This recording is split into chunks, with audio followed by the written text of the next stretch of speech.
Are we running? Yes, we are. Hi, Mike. Mike's hat. Frank's fiddle. Man himself. Frankie boy. As you can see, still haven't moved the computer and the desk yet. This weekend for sure. Okay, it's the 15th of July, and a couple of notes that I want to record. Firstly, I want to play something in a minute because I want to record this as well. Had one of Jason's fiddlehead sessions last night, really good session, and what was so good about it was it seemed that they're always good because he's a bit long-winded with his explanations, but I love that because when I used to tennis coach I was the same. I want to get the knowledge across to people, and he does the same thing, so no criticism with that. I like the way that he does things. And it's also interesting because yesterday, as you can see, it's still bloody warm. 40 degrees is going to be tomorrow. What was good yesterday was, first of all, Kim was there again. So say hi to Kim. I've not seen you for a while, Kim. We're having a bit of a chat on the thing there. But also there are seem to be a lot of new, even newer than me fiddlers there. And some that were around about the same time as me, some a couple of months more than me, but all more or less around the same sort of level. And what was so good about it was when some of the questions were coming, I was thinking, oh, that's a bit basic. And then I realised, and I know I'm not big-headed about my fiddling at all. I know where I am with it. But there is this tendency when you start being able to do a few things to think you're better than you are. And one of the questions from a lady, pretty sure it was a lady, who said she was getting disillusioned with it, was how good should I be? And it's all tied in together because you get this idea that because I've been playing 6 months, right? It's now the middle of July, I started in January, I've been playing 6 months. 7 if you count January as the month, I suppose you do. You get this idea, you can play a few things that you should now be advancing further. And then what was so good yesterday was when some of these questions were, as I say, which were quite basic, and I'm thinking, oh, okay, I know that. Then when you get to the answer and you start thinking about it, thinking, actually, I need to listen to this because, yeah, that's a good point. I'm not going to go through them because it's only relevant to me really. But it just sort of drags you back and you think, yeah, he's right actually. And when he said a couple of things and I thought, I do that. Okay, let's have another listen to that. So the good thing about the podcast thing that he does is he condenses them all down and he puts them up in a couple of days' time. He put it up as a lesson when he's done it all, so I can go through it again. So we're some really good points there. And one of them, and I wanted to record this because I've been trying to figure a way to do this thing. One of the questions was about slurring. We've been through slurring before. It's when you play more than one note on the same bow draw instead of individual things.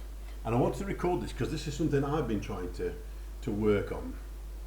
And then I'm going to play, when I finish, I'm going to do a quick once-off rendition of Ashokan Farewell just to finish off with that. So I've got a record of where I am with that on the 15th of July because that's going to be the centrepiece of whatever I do in October. So I just want to record where I am. But one of the things I've been doing with slurring, because I got a bit bored just doing scales. Scales are your friend. Scales are your friend.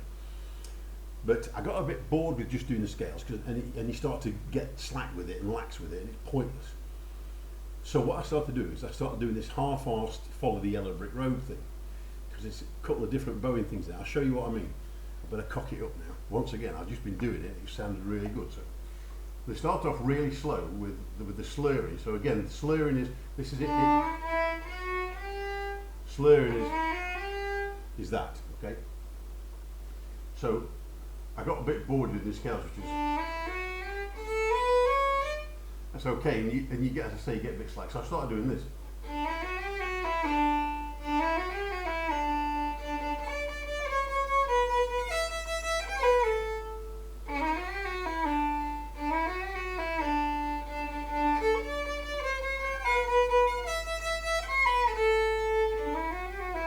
And the thing with that is you can get it faster and faster until you can't do it anymore, which is quite good.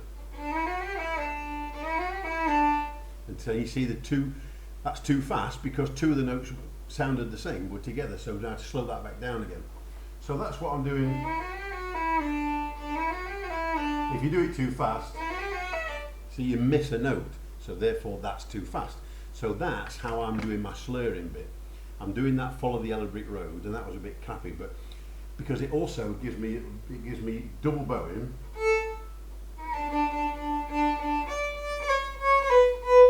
And you see I'm doing that as well. So it's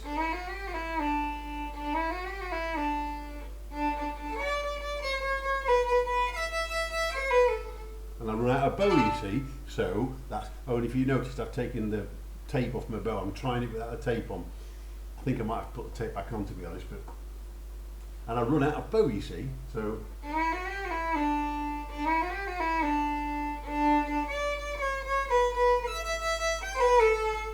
that was okay. So that's one thing I'm doing with slurring.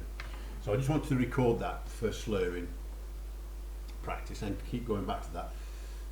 And my idea is, when I can remember what the whole tune is, because I can't remember the whole tune, when I can remember the whole tune, I'm going to try and play Follow the Yellow Brick Road as a whole tune. I think that's Follow the Yellow Brick Road, Follow the Yellow Brick, yeah. So that's one thing. The other thing is I'm just going to finish off with Ashokan Farewell, just to see where I am with it, as I say, 15th of July.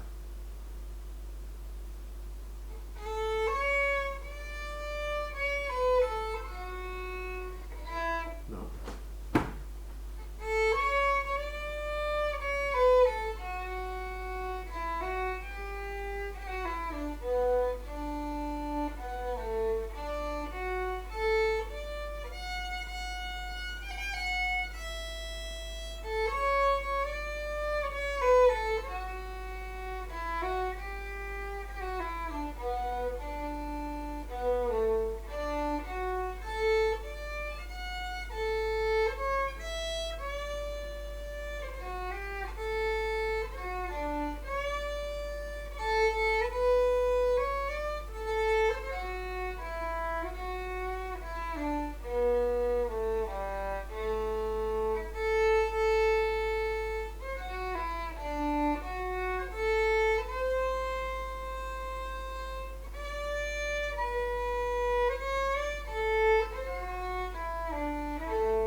Bit scrappy, but not bad. I'm trying to get some feeling into it now. You see, now I know the tune, I'm trying to get a feeling into it, a bit of energy and a bit of difference into it.